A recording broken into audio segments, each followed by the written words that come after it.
Дарды убактылуу ушул 5-нен эртең 16-сынан баштап 5 апрелге чейин убактылуу каникулга мында кое берип атабыз да.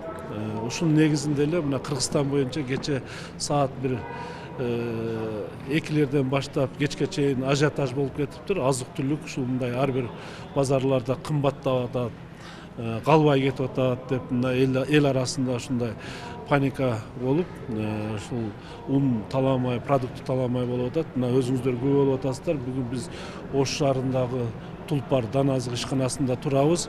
Эч кандай бүгүн элибиз кооптоно турган негиз жок.